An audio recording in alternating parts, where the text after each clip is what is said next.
2025 সালে শান্তিতে নোবেল পুরস্কার জিতে সাহসী ও সংগ্রামী নারীর উদাহরণ হয়ে উঠলেন ভেনেজুয়েলার মারিয়া করিনা Machado.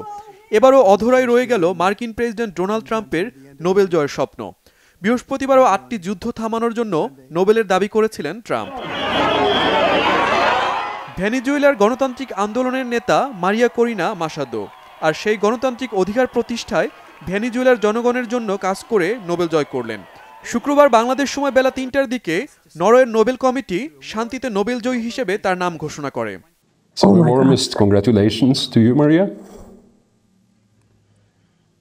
Oh my God.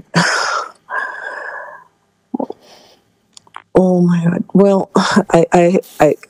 I have no words. Machado ভেনেজুয়েলার একনায়কতন্ত্র থেকে শান্তিপূর্ণভাবে গণতন্ত্রের রূপান্তরে অক্লান্ত লড়াই করেছেন। নোবেল কমিটি বলছে সেজন্যই তিনি এ পুরস্কারের যোগ্য। গণতন্ত্র পুনরুদ্ধারে কাজ করে মাসাদো লাতিন আমেরিকায় সাহসী নাগরিক ও দৃঢ়তার এক অনন্য প্রতীক হয়ে উঠেছেন। একদিনই এ অসাধ্য সাধন করেননি তিনি, পেছনে রয়েছে অক্লান্ত পরিশ্রম। মাসাদোর জন্ম 1967 সালে ভেনেজুয়েলায়। ইঞ্জিনিয়ারিং এবং ফাইন্যান্সে পড়াশোনা শেষ করে কিছুদিন ব্যবসায় কাটান। 1992 সালে তিনি অ্যাথেনিয়া ফাউন্ডেশন প্রতিষ্ঠা করেন। এটি কারাকাসের পথশিশুদের কল্যাণে কাজ করে।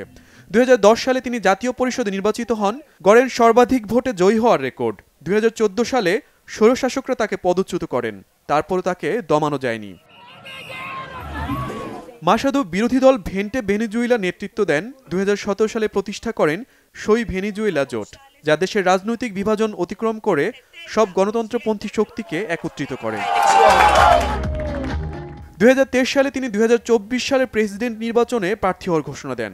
প্রার্থীতা আটকে দিলে তিনি এডমানজো গঞ্জালেস উরুতিয়াকে সমর্থন জানান। বিরোধীরা তখন সারা দেশে সংগঠিত হয়ে ফল প্রত্যাখ্যান করে, কিন্তু স্বৈরশাসকেরা ক্ষমতা আঁকড়ে ধরে এবং তার বিরুদ্ধে ষড়যন্ত্র করে।